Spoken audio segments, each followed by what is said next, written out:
Welcome to Healthcare Experience Matters. This podcast is brought to you by the Healthcare Experience Foundation. And with today's episode, we're teaming with PRC. This podcast is dedicated to transforming the healthcare experience so that every person can receive and deliver the best care. We're going to hear from 3 executive nurse leaders who are going to share their expertise and best practices and additional solutions for moving forward in this year of 2023. I'm excited because I get to introduce someone that I got to work with for 2 years, Kristen Johnson, who's a CNO. She's spent 13 years as a CNO, but a large part of her 40-year nursing career. She's a thought leader. I love when she and I get together, we can't stop talking about who read what book. And she's usually read one that I haven't heard of, and I'll share one with her. I got to watch her in action when I worked with her, and she really invested in her staff, really believes in coaching them and helping them get the tools and the skill sets that they need, which was always very impressive to me as a consultant working with her because I got to see her in action. So I'm really excited to have her here because she's going to share a story of her own experience of what she's done as a leader in her organization, but also a personal story of things that might have happened to her. Kristen, we're going to talk about how we define nurse bullying. I don't know if everyone understands. They probably understand the basic. They may not know the varied forms of nurse bullying, the role that we play in preventing nurse bullying. And then later, we're going to hear from 2 of our other exec coaches on prioritizing steps to prevent it and Healthcare Experience Foundation solutions. So, Kristen, welcome. Why don't you kick us off with how you define nurse bullying? The word bullying encompasses so much. It's how we treat each other. Are we condescending? Are we open to conversations when we make mistakes? So it's picking on someone. It's criticizing someone. It's chewing at the desk about someone. It's belittling them. It's so big. And I think we forget that bullying can come from anywhere. So it's not just nurse on nurse, and it's not just the physician to nurse. It can come from anywhere in the organization, and it can be a surprise. And the one thing I can tell you is listen to your gut, because when you feel uncomfortable or you feel like something's just not right. I will share, as Brooke said, my years of experience, and I spent a lot of time in leadership. And the thing that I love the most about leadership is watching people grow and watching people succeed. And my role as a department head and a CNO was to make sure that my team had the tools and equipment they needed to do their job. So I'm basically a facilitator. I spent a lot of time setting the culture. 0 tolerance. We don't eat our young. We support our new grads because they're our future. And everybody's happy when we're staffed well, right? Staffing's the bane of our existence. So I spent a lot of time. I met with every new hire class. I met with every new grad class. And it was more interactive, not me talking, but really having a conversation and setting the tone. Setting the group norms of the organization, what is tolerated and what we will tolerate. And I did that for a long time, many years, and spent many years as a CNO, 15 actually. And when I say that bullying can come from anywhere, it can come from anywhere and it can happen to anybody. And as a CNO, I was and have experienced bullying from a department director who felt that they were smarter and more experienced. And in the state of California, the CNO is responsible, my license, for my decisions. So I stood by the decisions I made. And it started very subtle. It started very quiet, but it was that jab, that poke. It would be an email that was a little condescending or a little accusatory. One of the sentences that was used was, "I don't want to hide data anymore." Okay, well, I've never hid data because the only way we grow is if we know what's real, right?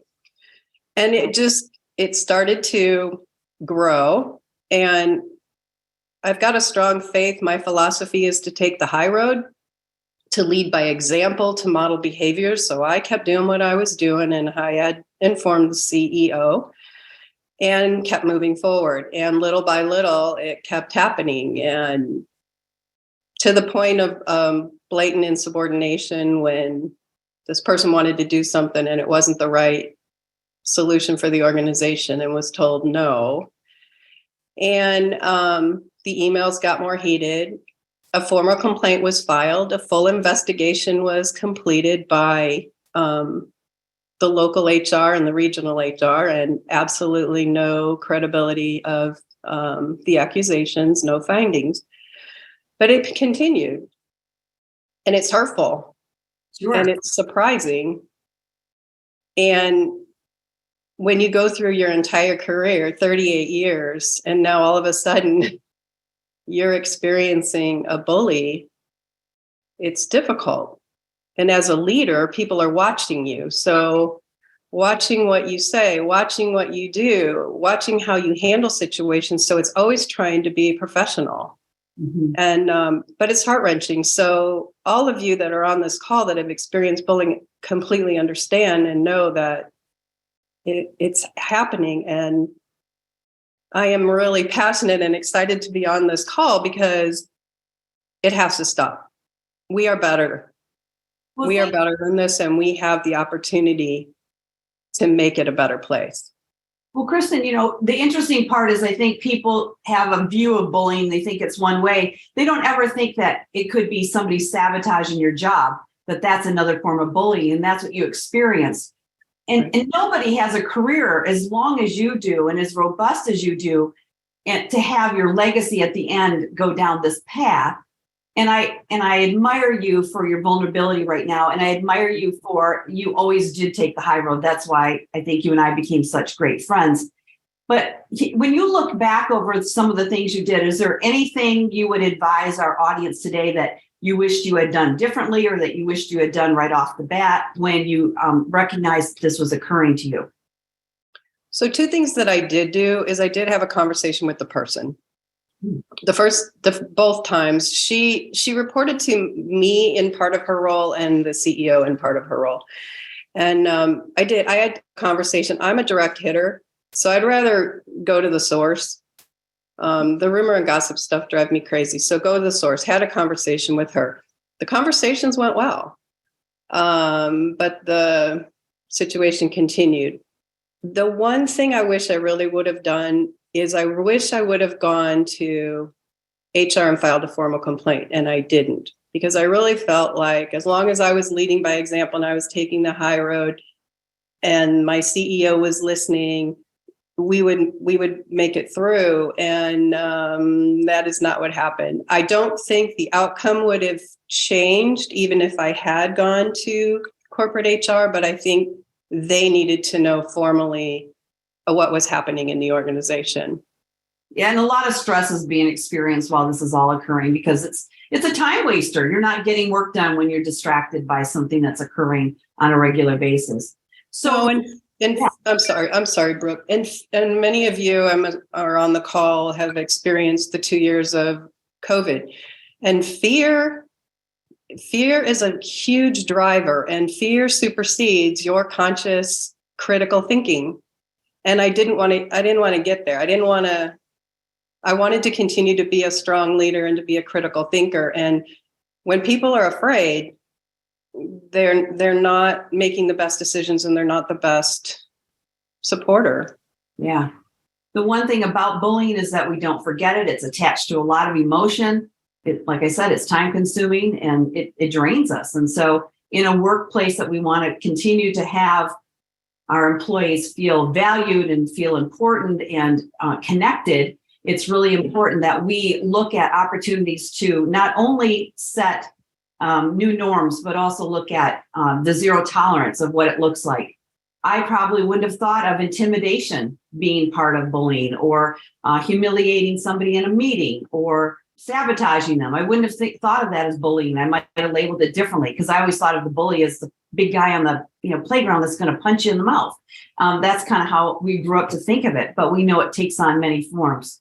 All right. So I would love to queue up our executive coaches that we have today. We have Kathleen Lynam and we have Dr. Deborah Zastocki, and they're going to they're going to share some of their best practices.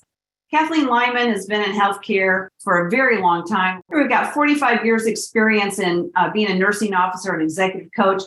And Deborah brings a whole breadth and width of experience as not only a CNO, but chief operating officer and a CEO of a hospital. So you get two unique perspectives on organizational development and really coaching your people and moving forward in an organization that creates engagement. Because again, we know that one of your concerns was, how do I keep my people engaged and how do I retain the staff that I have?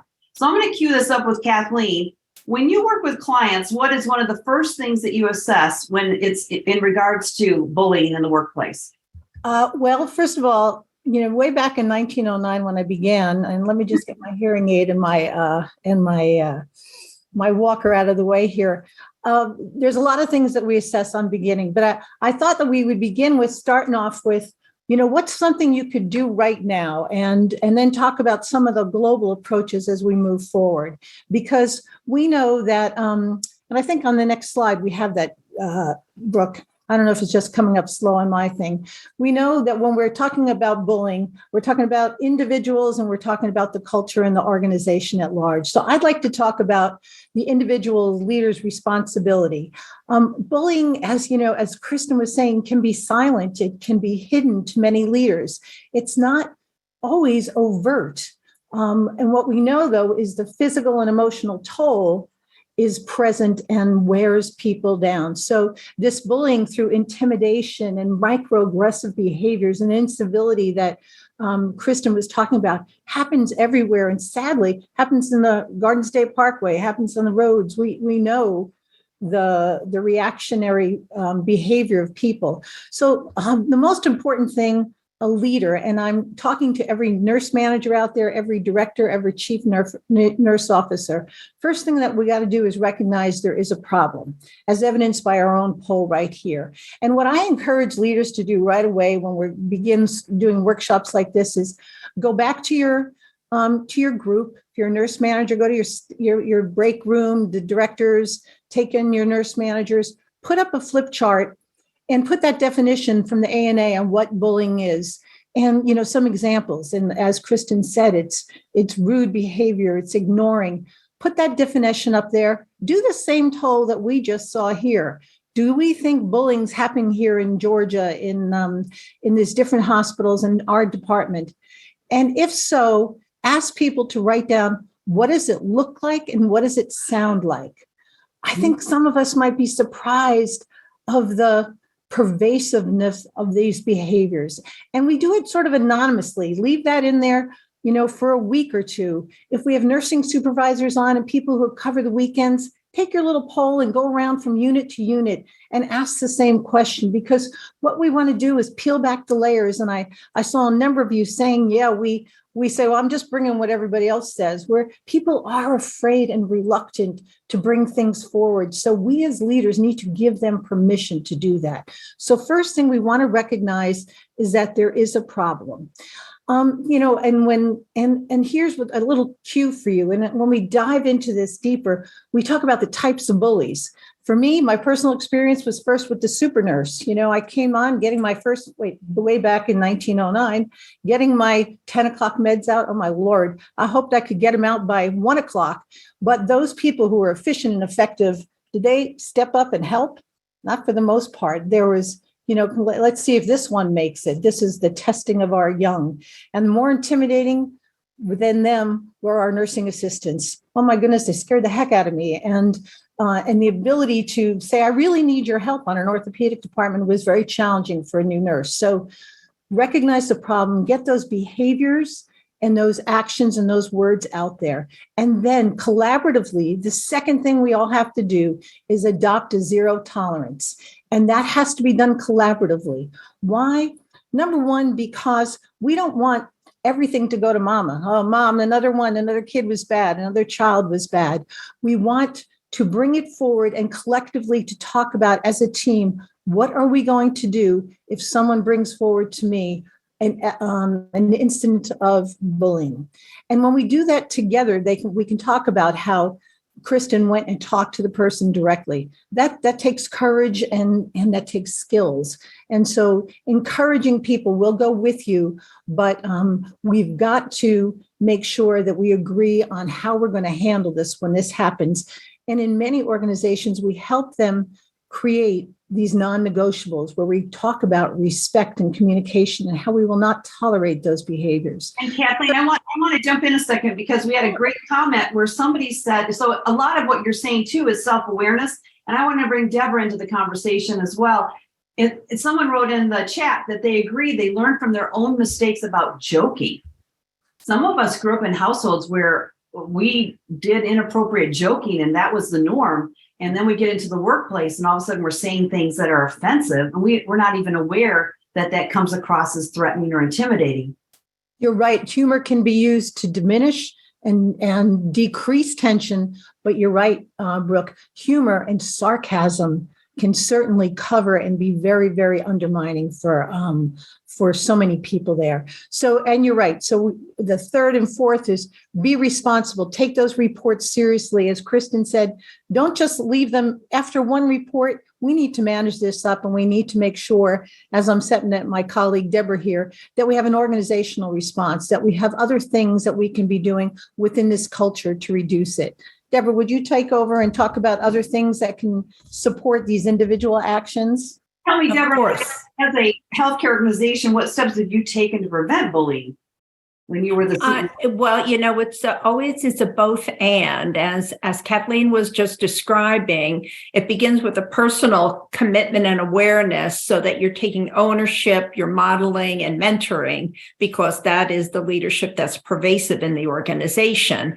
And there are certainly many strategies, but in our time frame, I'm just going to focus on a couple that I think will be most helpful to our group. And it's been mentioned before, but a culture of respect really is something to build upon. And I always tried in my various roles, but certainly as the president, to establish a common understanding and commitment from everyone in the organization about what bullying is and what does that mean in our organization. So first thing is establishing an educational foundation. And that means from the shift supervisors to frontline leaders to every executive.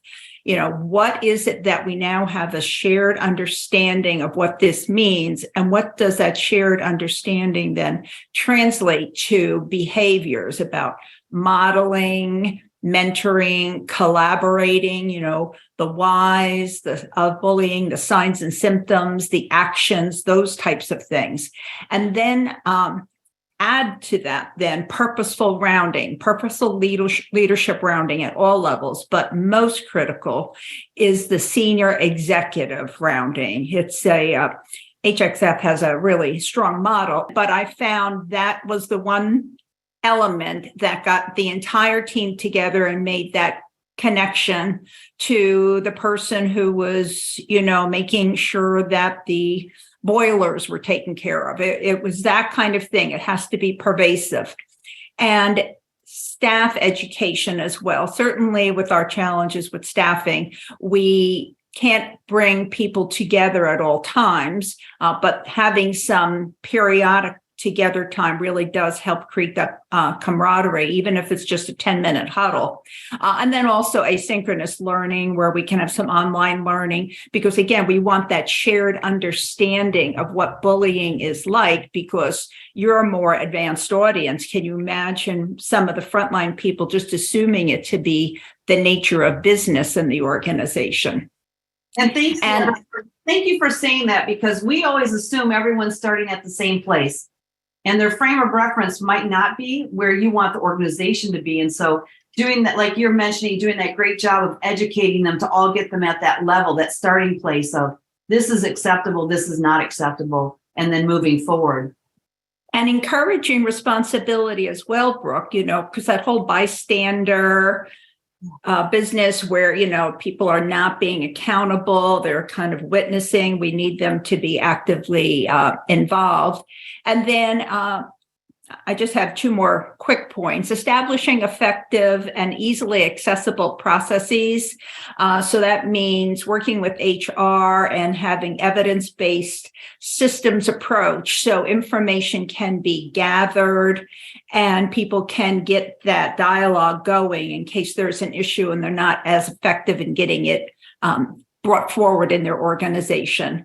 And I would certainly say metrics, reviewing all of the metrics, are we seeing changes in our patient safety, in our patient experience, in our staff engagement, what's happening in our organization. And for leaders, we have to close the communication loop. We have to get back. If somebody's brought something forward, we have to be sure that those staff that brought something forward know that we're acting, they see the action, and that encourages that line of communication. And that certainly supports anything we can do in terms of strategies and work with team effectiveness. One of the things that we did, which I thought was an initiative from the staff, is they wanted a timeout room. And this was kind of their sacred space. We created a space in the hospital and they designed it. I gave them a minimum budget. And, it was just like their little Zen place. They went in, they could use it whenever they wanted. It was a very powerful system, cultural symbol that, yes, we take mental health seriously. And especially with the pandemic, there are whole sorts of things we did to support the psychological and emotional support of our work staff and such. And that really is a significant theme. And then, of course, reviewing and always revising your systems to support the culture that you would like to make sure you take care of. Good points. Thanks, Deborah. And, we realize that sometimes it's really hard to reset as employees. So if we just had an altercation or someone's intimidated us, and I'm going to go in and interact with this next person or this next patient, I'm going to bring that with me and I'm going to carry that over. And so having a place to reset, we learned that during the pandemic that people needed to have that 5 minutes just to reset. And I appreciate you sharing some of those hands-on solutions and also paying attention. I listened to a CNO tell me that there was a new oncology department leader that had been brought in and basically not really onboarded in a way that would mentor that person. 6 months into it, 8 people have left her department. And now you're paying attention. There were issues going on early on, and that person needed that support and maybe some coaching, and maybe they were in the wrong role because that was their first time being a supervisor and in a management position. So looking at those two. We've got some great comments coming in. It says, what if bullying is the one who teaches the class about bullying? What if the bully is the one teaching the bully class? That's a great one. How can you? Yeah, I wanted to respond to that, which goes back to those super in charge cultures that sort of support intimidation.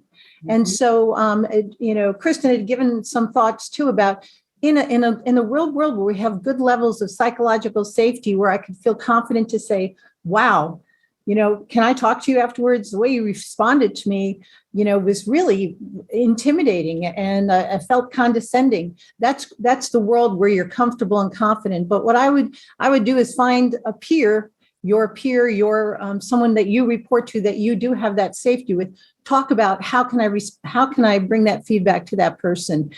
That's where we need the education to go that Deborah was talking about, and we're going to talk about that in some of our work, to be around about, first of all, self-awareness. How do I come across self-management? How do I control it? And empathy and social awareness, the ability to read others and realize I'm rude or I'm coming across difficult.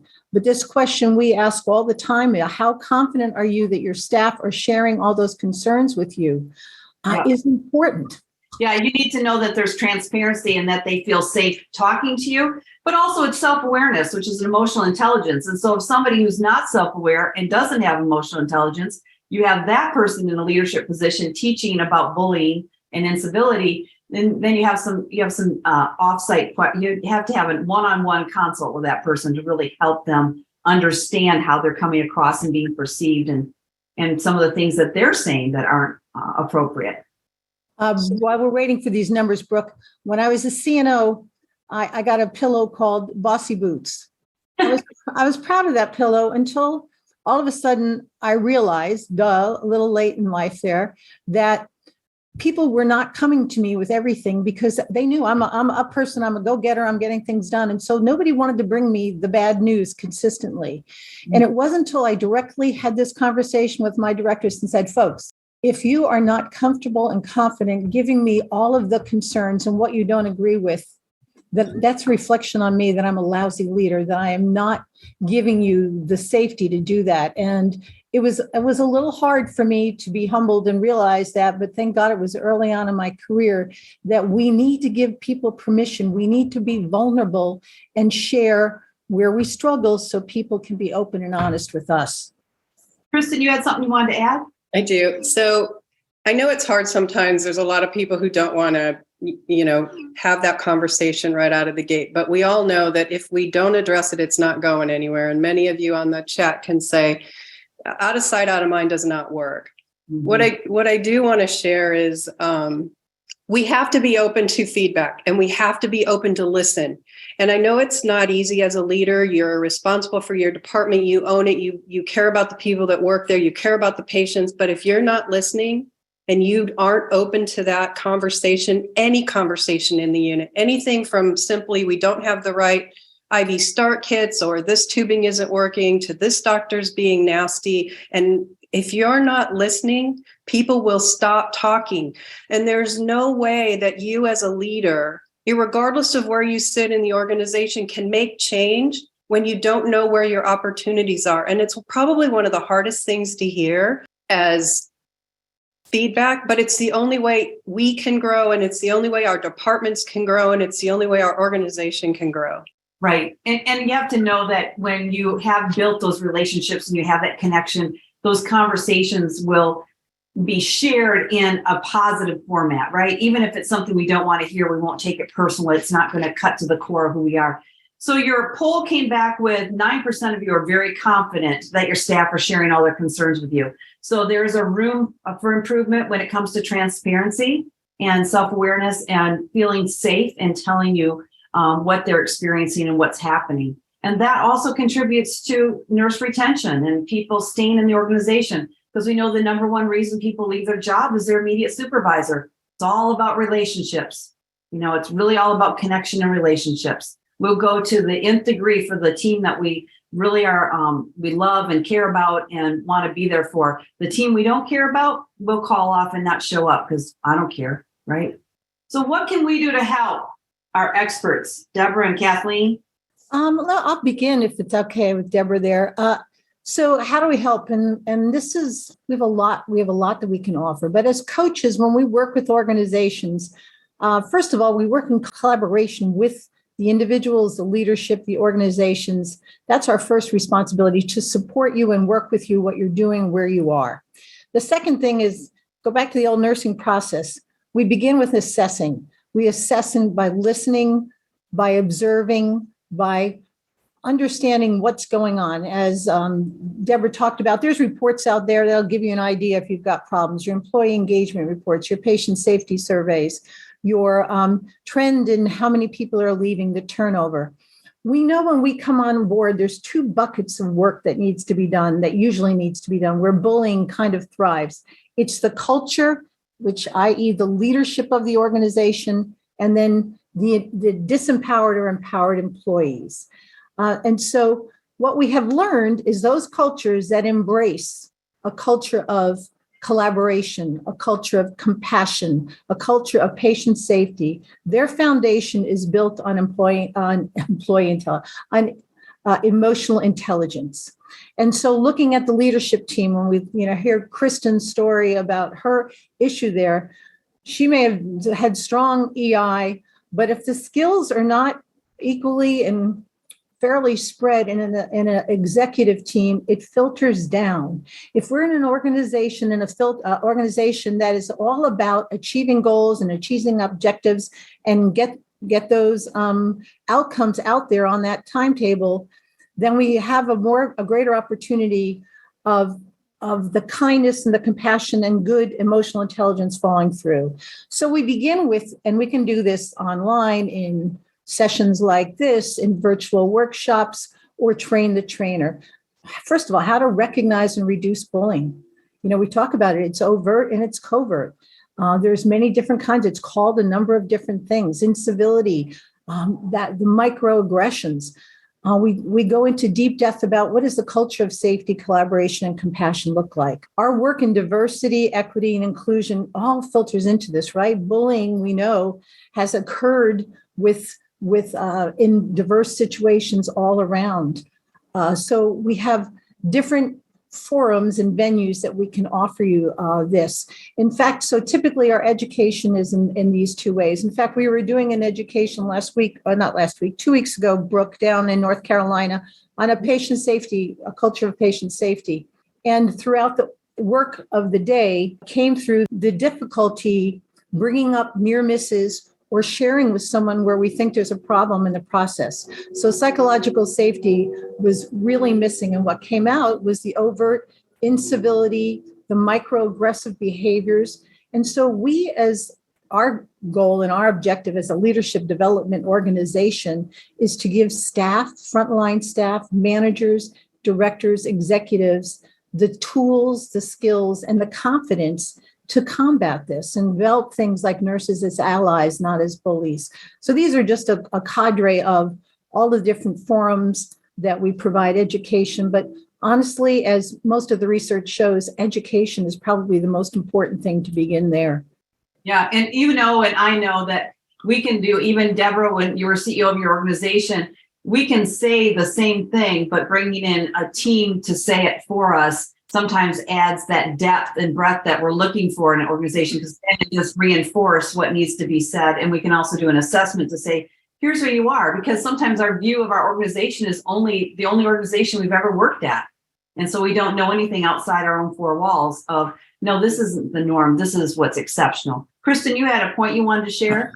I do. I wanted to tell the audience that building a culture with zero tolerance and building the positive interactions and that caring environment does make a difference. As a CNO, the average turnover RN rates, and I can only give them to you through mid-21, so right after COVID was waning, is 18%.